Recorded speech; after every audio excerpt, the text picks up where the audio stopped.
11 నెలల నుంచి ప్రతిపక్ష హోదాలో ఉండి ప్రభుత్వానికి అవసరమైన చోట సలహాలు సూచనలు ఇవ్వడానికి ప్రజల పక్షాన మిమ్మల్ని ప్రతిపక్షంలో కూర్చోబెట్టిండ్రు తెలంగాణ ప్రజలు.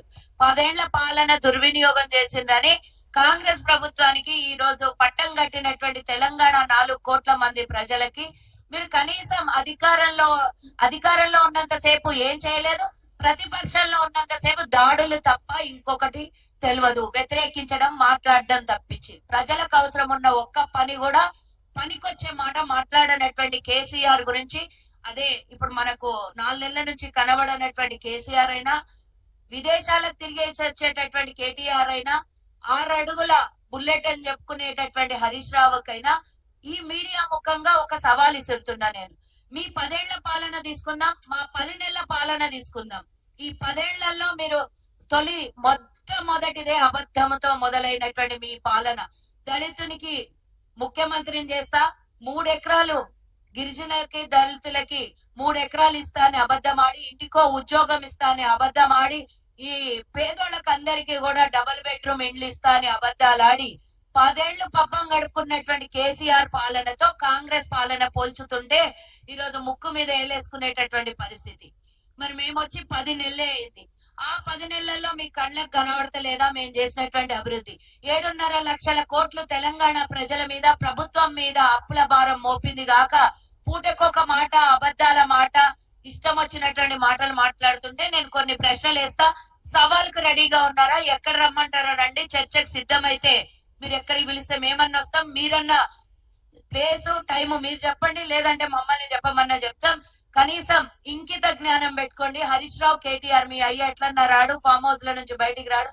ఏదో పులి బయటికి వస్తుంది, సింహం బయటికి వస్తుంది, నక్క బయటికి వస్తుంది అని చెప్పుడు కాదు. మేము అడిగే ప్రశ్నలకు సమాధానాలు ఉన్నాయా? 10 ఏళ్లలో ఎవ్వరు కూడా దేశంలో ఎక్కడ కూడా చెయ్యనటువంటి అభివృద్ధి ఈ రోజు కాంగ్రెస్ తెలంగాణలో ముంచి కూర్చోబెట్టి కుక్కలు చింపిన ఇస్తరాకు చేసి అప్పుల పాలు చేసినటువంటి తెలంగాణని ఈరోజు సరిదిద్దుకుంటూ రూపాయి పోగేసి ఇచ్చినటువంటి హామీల్ని ప్రతి నిత్యం అనునిత్యం మా ముఖ్యమంత్రి, మంత్రి మండలి పూర్తి స్థాయిలో పనిచేసి 24 గంటల్లో 14 నుంచి 16 గంటలు మా మంత్రివర్గం పనిచేస్తుంది. ప్రజాభవన్ లో మంగళ శుక్రవారాలే కాకుండా గాంధీ భవన్ లో వారానికి ఒకసారి మంత్రులు కలుస్తున్నారు. ప్రజల సమస్యల్ని వింటున్నారు, అప్పటికప్పుడే సమస్యల్ని పరిష్కారం చేస్తున్నారు.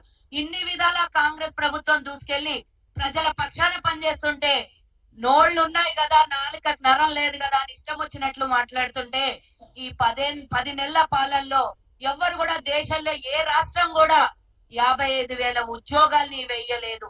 మేము వచ్చిన ఎంబడే 100 రోజుల్లో ఉద్యోగాల్ని మొదలు పెడితే ఇప్పటి వరకు ఉద్యోగాల జాతర చేస్తోంది కాంగ్రెస్ ప్రభుత్వం. ఈ రోజు ఎవరు కూడా డిఎస్సి 11,000 డిఎస్సి చరిత్రలో మీరు గతంలో 10 ఏళ్లు ఒక్క డిఎస్సి అయ్యలేదు.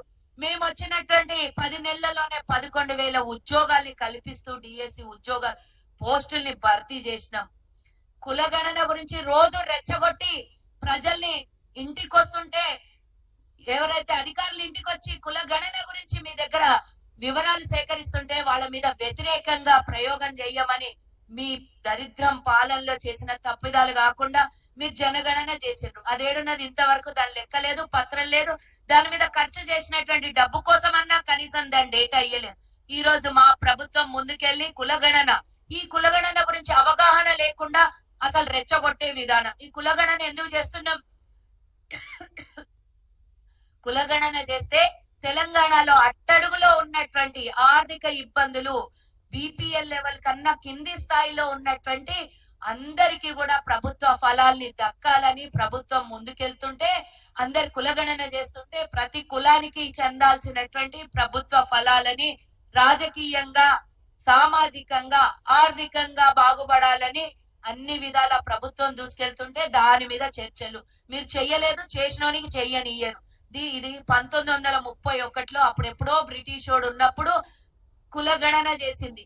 తర్వాత 90 ఏళ్ల తర్వాత 92, 93 సంవత్సరాల తర్వాత కాంగ్రెస్ ప్రభుత్వం ఏర్పడగానే దేశంలోనే ఎవ్వరూ చేయనంత ఈ రోజు కాంగ్రెస్ ప్రభుత్వం డబ్బుకు కొరత ఉన్న, ఆర్థిక ఇబ్బందులున్నా, ట్రెజరీలో రూపాయి లేకున్నా కూడా ధైర్యంతో ప్రజల ఆశీర్వాదంతో ముందుకెళ్తున్న కాంగ్రెస్ ప్రభుత్వం ఈ రోజు కులగణన చేపట్టింది.